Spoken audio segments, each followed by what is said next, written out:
Welcome to Prince Jordan House, exercise number 137.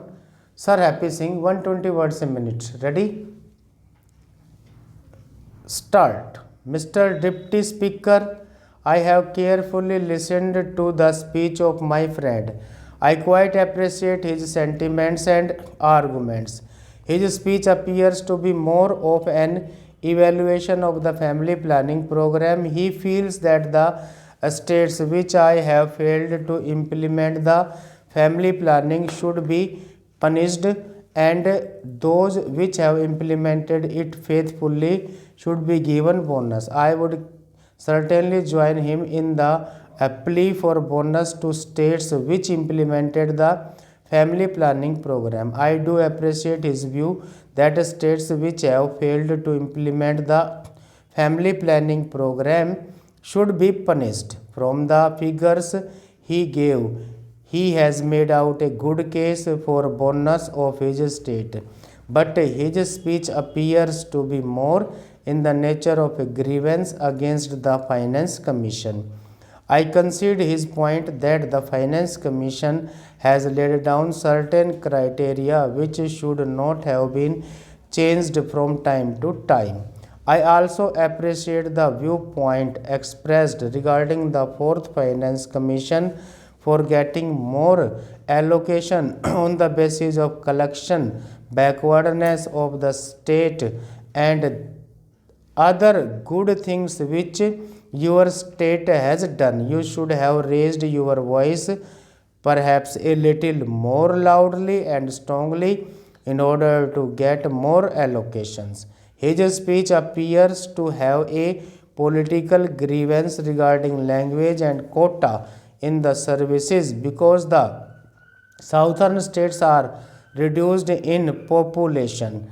They may not be able to raise their voice whenever the language question is taken up in this house or outside.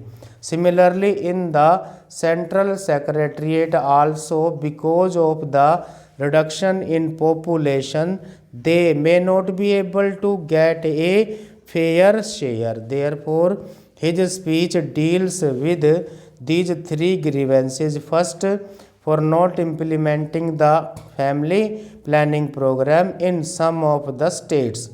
Secondly, not giving justice and proper allocations to the southern states because of the reduction in the population by the Finance Commission.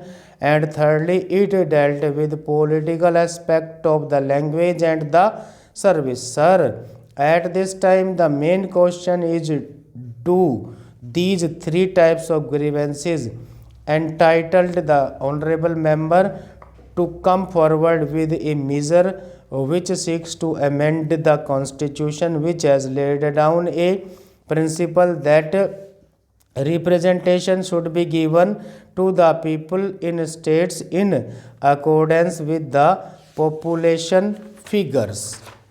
Mr. Chairman, you are quite aware of the fact that our constitution has accepted what is known as the principle of equality of the people.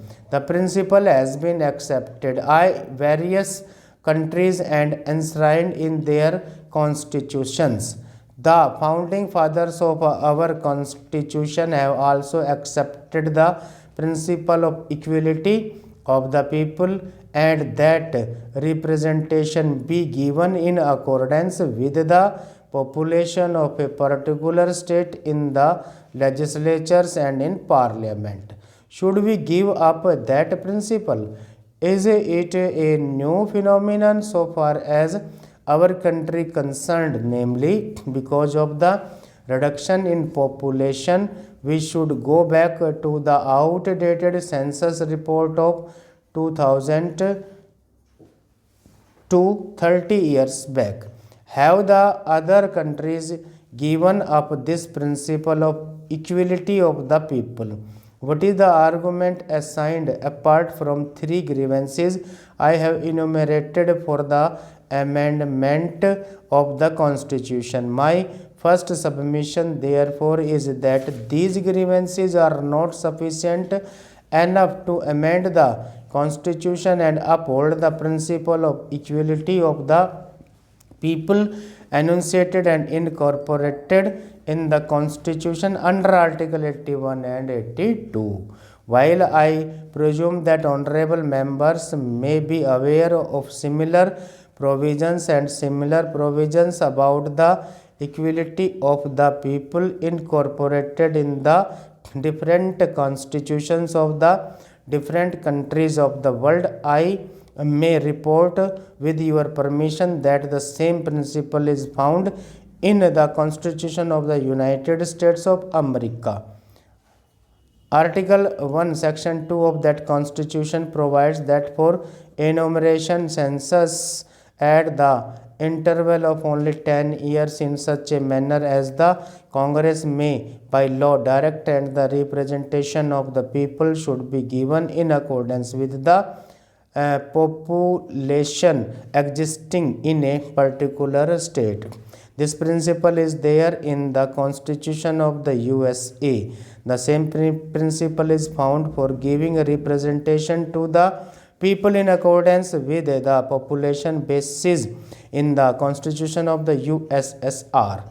I have forgotten that article. Of course, the basis of the working of a people's democracy is totally different according to that article. I think it is article 136 in the USSR Constitution. The party is the nucleus, and the party alone has the right, since it is the vanguard of the people and the working classes. Therefore, in the sense representation is given to the people may be according to the party basis, but the fact remains that the population of the people has been taken into consideration even in giving a representation to autonomous states or the federal state.